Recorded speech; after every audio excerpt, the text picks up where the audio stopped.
Hi, everyone, and welcome back to the Business of Business podcast, Two Daughters and Their Dad. I'm your host, Staci J Dempsey. And like always, thankfully, I have the other daughter, one of the other daughters, and the one and only dad. Good morning, good afternoon to the both of Good you. morning.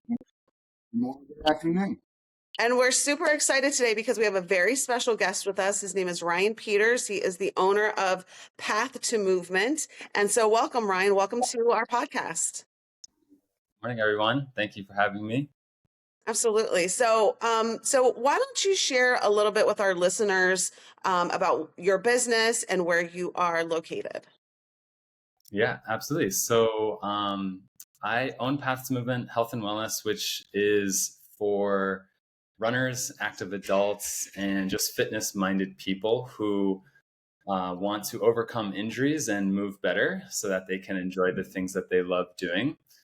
My office is strategically located inside of a gym in Swarthmore, Pennsylvania, right on South Chester Road.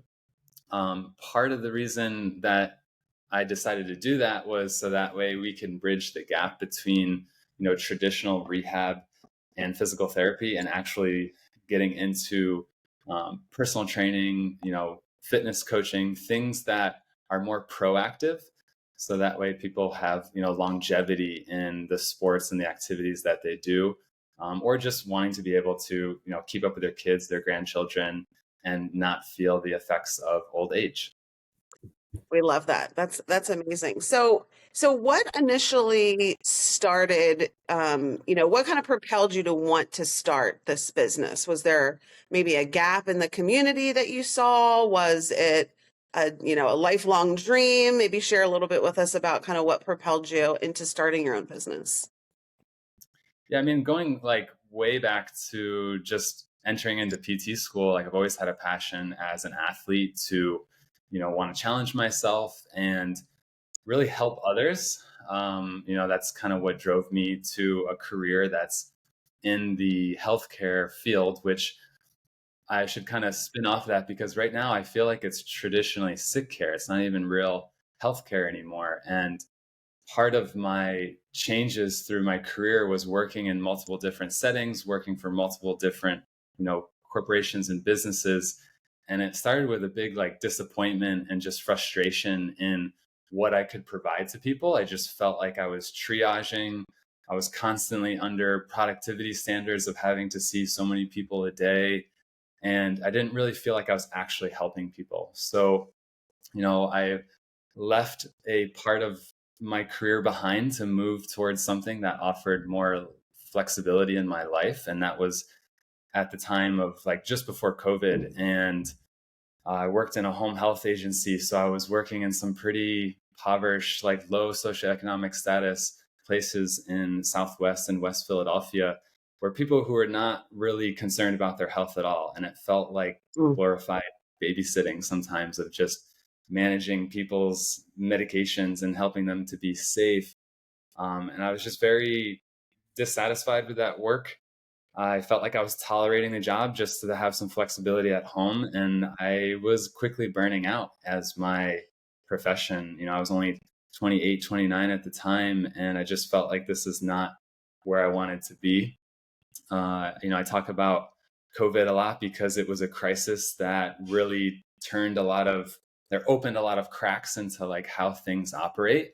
And I'm happy that that crisis happened because it gave me the opportunity to step away and decide to open my business on my own and do things the way that I wanted and actually help people and give them the time that they need to, talk about their problems and really see where they wanted to, push themselves. And I've just felt like it's been a dream come true the last 2.5 years, being able to give people that attention and that detail and that thoroughness, which actually helps them not just get over their injury, but get them to the point of like, let's feel better. Let's do the things that I want to do and have confidence in that going forward so they can actually, improve upon their life. Wow.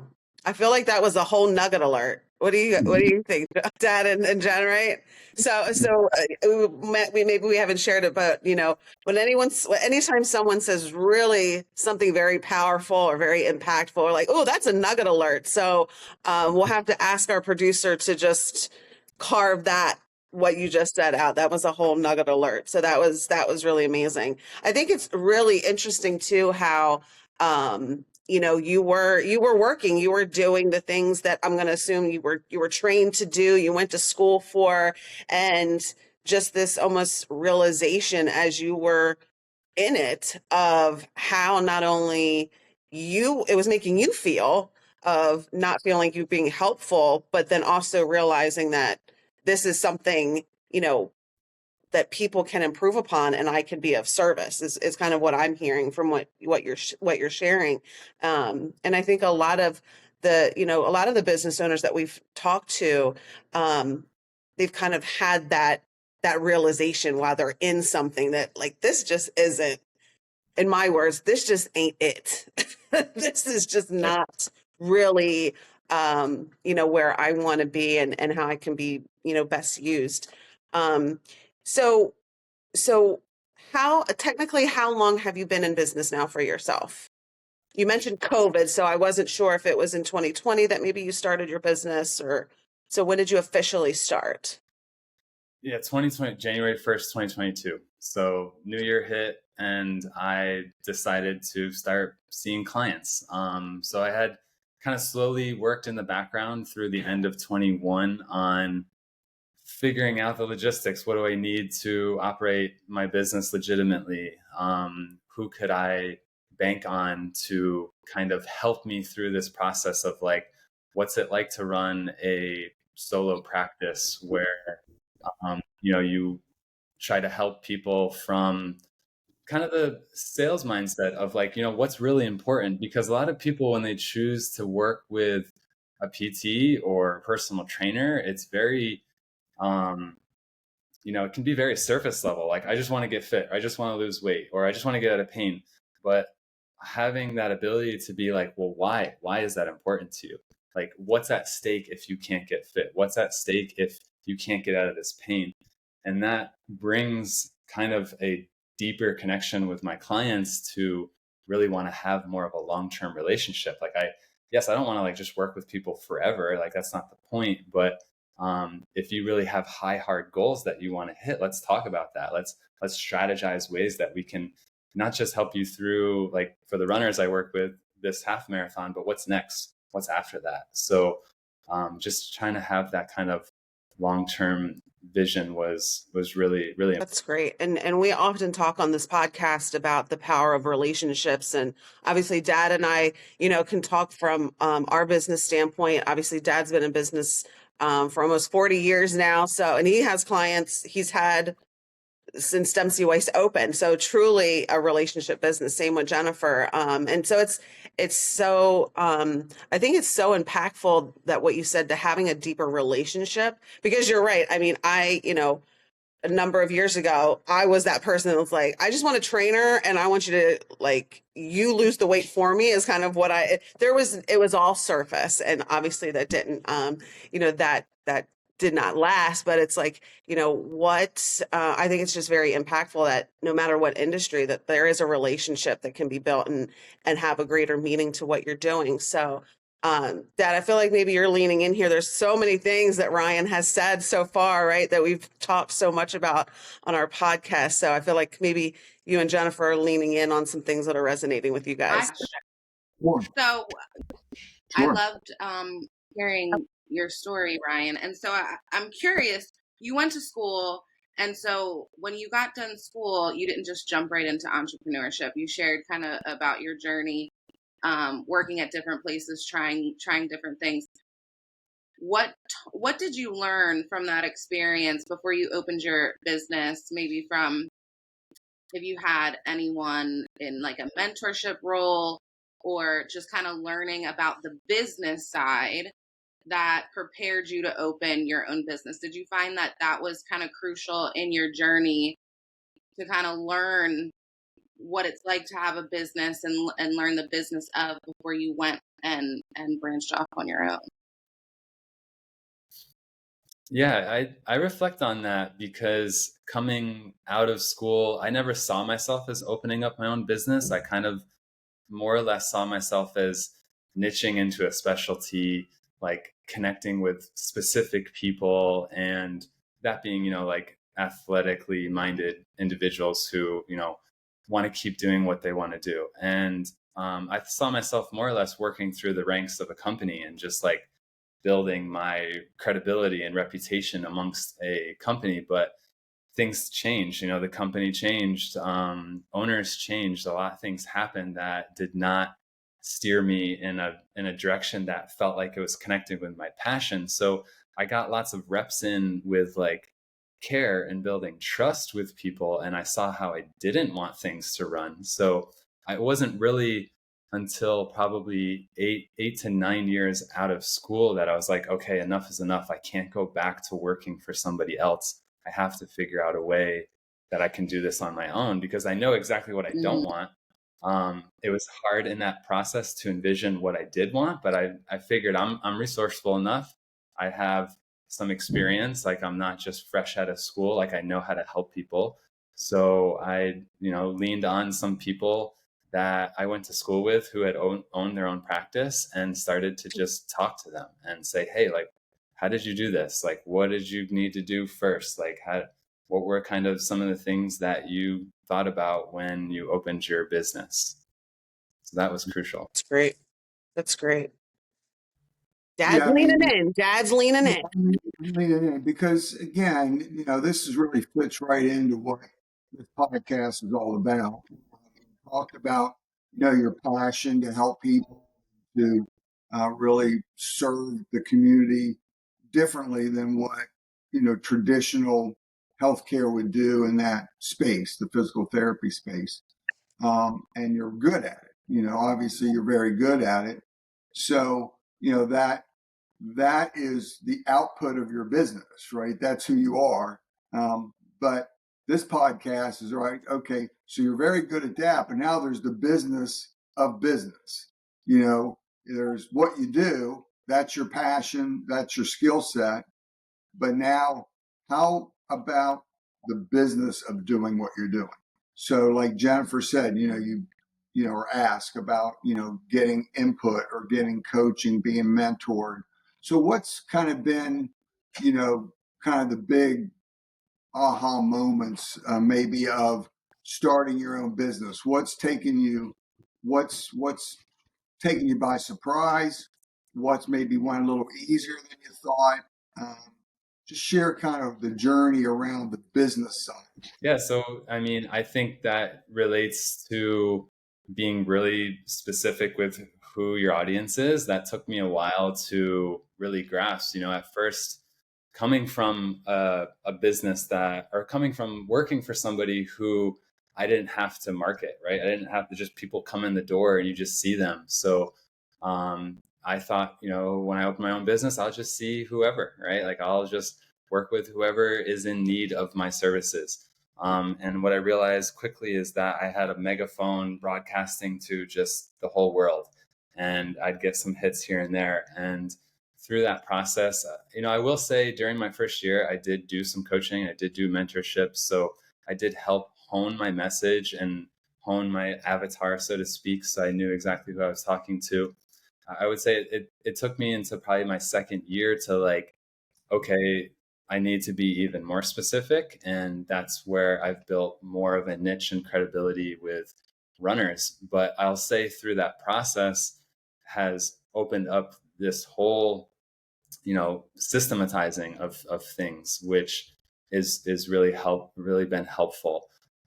Having systems in place to have these touch points with my clients, have community kind of outreach and networking that gets in touch with the community of runners, because just like any industry, like as you guys know, a lot of people know each other, right? Like, so in the running community, the people who have a club know a lot of the race organizers, and a lot of the race organizers know the running shoe stores, and they're kind of this own community that I've gotten my roots in, which has been great because they support me and I support them.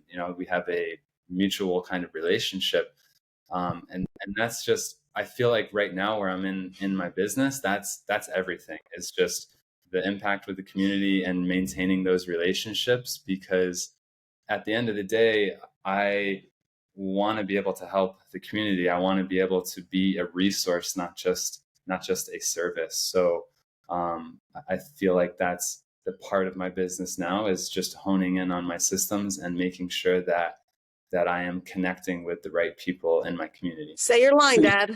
Say your line. Say it. Well, I'm going to. Okay. So, I mean, you know, that's one of the things we talk about on the podcast quite often.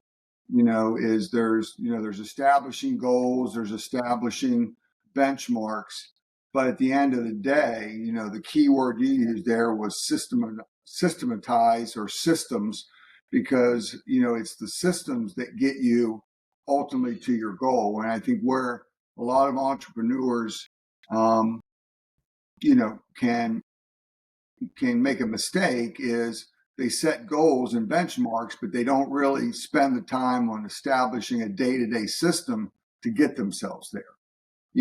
And so and then really focusing on that system day in and day out, and then tweaking it along the way. So again, that's good that you've already figured that piece out, because so I understand your business a little bit.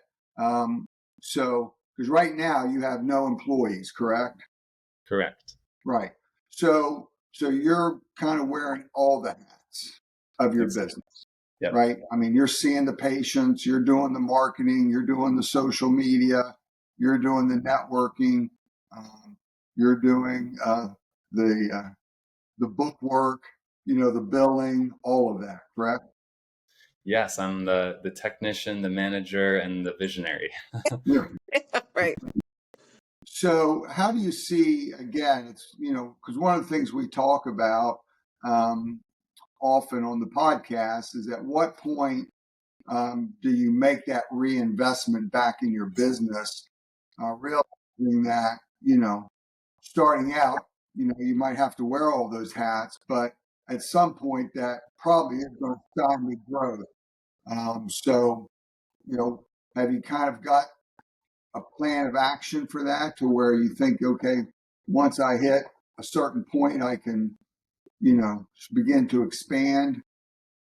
Yeah, so part of the system that I've was mentored through and coached through that has been helpful is, just goal setting, from kind of the yearly goals to the quarterlies to the monthly. And one of my big yearly goals this year was to have the capacity to hire somebody and bring somebody in who I can teach these systems to. And I feel like this has been such a pivotal point in my business, is that, I have the data, I have the kind of, so to speak, numbers and metrics to go off of, that if I do X, Y, and Z, I will get A, B, and C. So now that I have that confidence in that, I know I can teach that to somebody. So I'm definitely in the market. If anyone here, as one of your listeners, is maybe a physical therapist, or has been thinking about going into business and working for somebody who's just really passionate about helping people but doesn't want to be stuck in the healthcare model, this is kind of the point of, or the phase of my business, where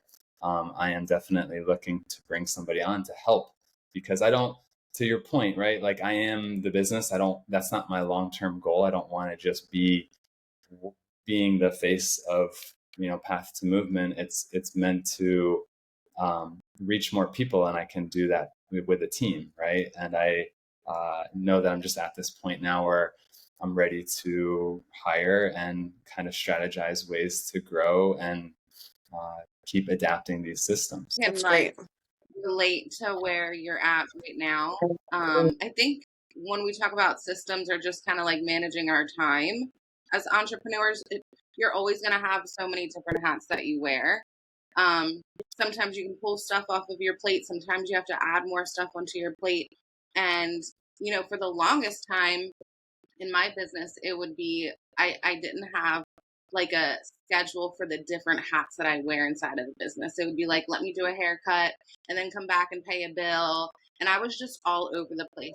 I started to feel so overwhelmed with not having a schedule for all the different things that I had to do. And so once I kind of designed, like, on Tuesdays, I'm a hairdresser. and I'm just going to focus on hair. And don't get me wrong, other things try to creep in and steal that time. And I just have to be so aware of Tuesdays I'm going to be a hairdresser. Monday is like I'm in my office, I'm doing payroll, I'm paying bills. And so on Thursdays I'm working on social media content. So when I was able to schedule my week like that and not, because it's so easy to be like, oh, I can just do it tomorrow. It's a non-negotiable for me now that it's like, it doesn't matter what's going on. This is what I'm doing on each days. Even if an employee has an emergency, which we already know most times is not an emergency, it's like, no, we talk on Thursdays because today I'm a hairdresser. I'm not your boss today. We can talk about that on Thursday. So I think, you know, once you can get in some kind of system or a routine with wearing those different hats, it doesn't seem as overwhelming as it can. And that took me 8 years to figure that out. So Mm-hmm. Yeah, no, it's important. Like just owning your schedule, right? Like, because then you've blocked that time to handle this. And I think too, as a business owner, that just like frees up your space in your head because you're always thinking about like, I can do this and I can do this, I can do this. But that can like just mentally exhaust you. And sometimes that paralysis by analysis can settle in where you're like, oh, I don't know what to do because I just have so many tasks.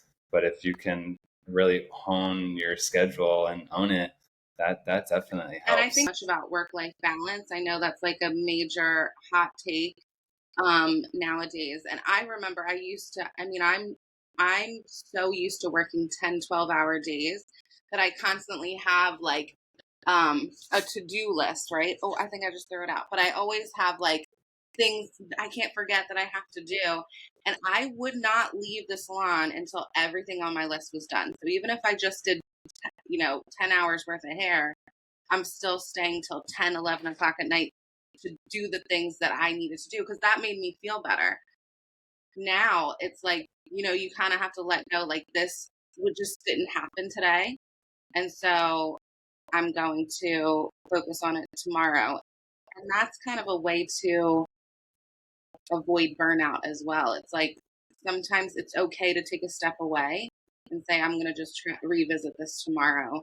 I think a lot of entrepreneurs can relate with that because it's like there's always so much to do that you're like, I just want to complete it and then I'll sleep better tonight. But some things just don't get done, and that has to be okay because it can just take up all of your time sometimes. So that leads to my question with Ryan is how do you balance work life? Because I know that you're married. I know you have small children. How do you balance running a business and having a household and kids and all the other things that you have to do?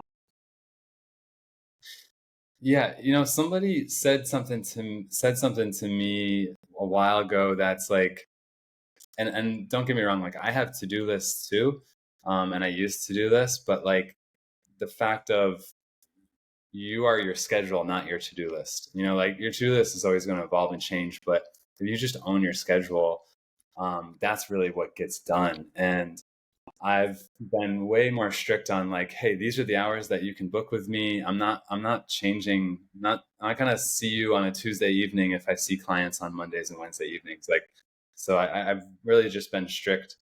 And I think that comes probably with experience and owning your own business. Is at first you're probably just trying to get anybody in the door, so you'll just let your schedule go so that you can get business. But after a certain while, you really have to own your schedule. So there's just times that my wife and I know I'm here, and this is what we have to do to be stable and for me to grow my business. So there's just times of days that I'm blocked either working or I'm home, and that's family time. I'm not doing extra tasks. So certain evenings I love to come home and just like, oh, there's one more thing I want to finish up, but it can get tabled to the next day, to your point, right? Because if there's a little like passion or curiosity left in whatever that task is, you should be able to easily come back to that and enter right into your state and get that task done. You're not really truly missing anything by just tabling it for the next day. And early on, I definitely sacrificed some family time. And with my young kids, I had to remember, like, the reason why I started my own business was that I could have more time at home and be more present with my kids. So just making sure that those times that are blocked in my schedule, if it's for a task, that's blocked. If it's family time, that's blocked. And that just works well for me. Well About this said. for days because this is one of my favorite topics, but I know Deb jumped Yeah. in. Yeah, and again, I mean, that's all critical information for, our listeners, because again, I still struggle with that. I still struggle with, wanting to jump on it in the evenings and do this,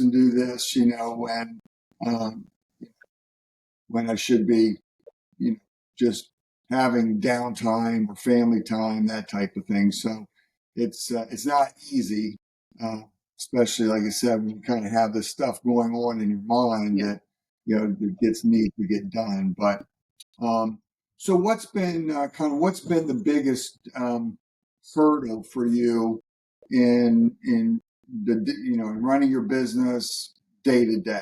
So something that just occurred to me pretty recently, like maybe last month, was um, maybe not acknowledging totally who I am, like my own personality, like how I deal with things, how I manage things.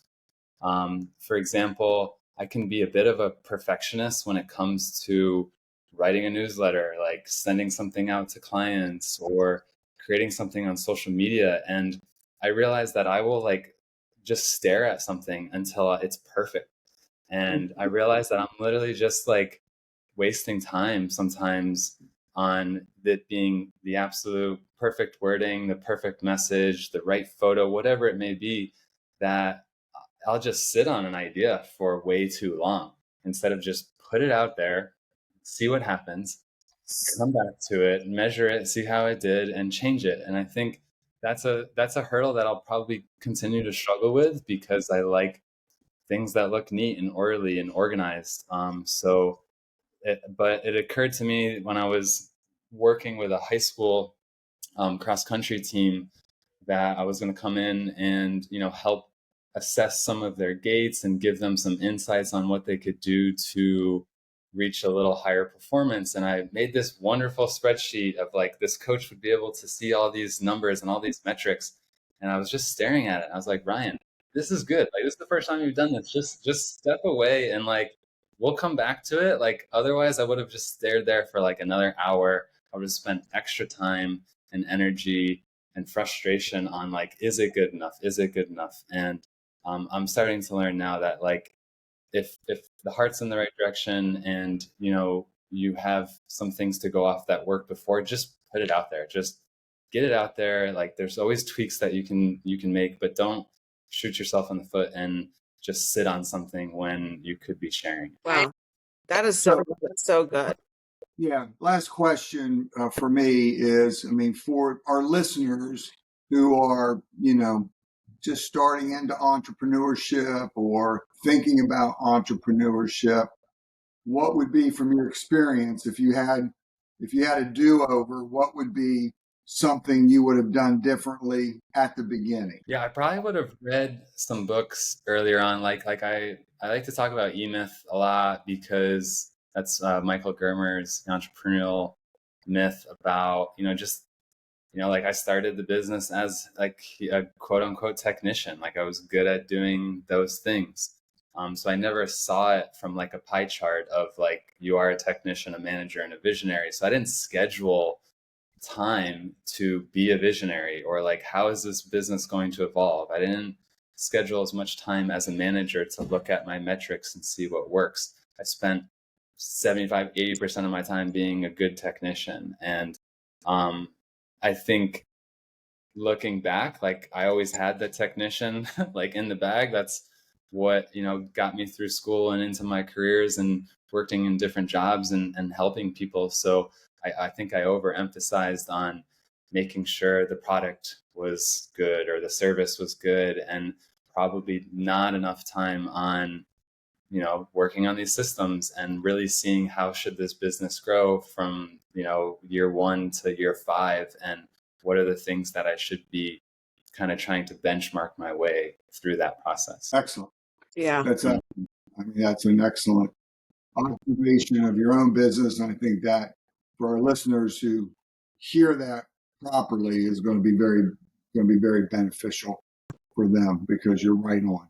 So yeah, I think it's just kind of coming back to that, like, don't, if you as a wanting to be a business owner, or you own a business and you want to start another one, if you have enough passion to sit down and write on a piece of paper, like, all the things that you can do to help somebody, like, do it. Like, don't wait until like the website's perfect, or wait till everything's in order. Like, that stuff you're going to figure out along the way. But like, if you have passion to like want to do something that's going to help somebody, even though your friends or your family members may say it sounds a little bit crazy, I mean, you got to bet on yourself, and you need to just kind of push yourself there to be a little uncomfortable, or find a way to be comfortable being uncomfortable, So, just go all in and bet on yourself. Great stuff. Well said. Nugget alert. I was going to say, well, I was going to ask you if you had any final, words for our listeners, but I think you just hit it nail on the head with what you just said. Bet on yourself.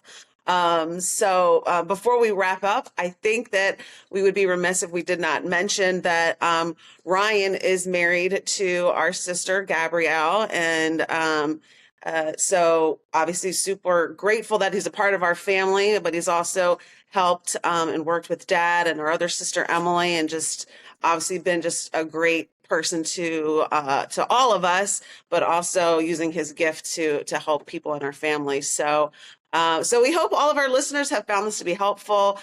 Be sure to connect with Ryan if you can, and we will see you guys in our next episode. Bye-bye.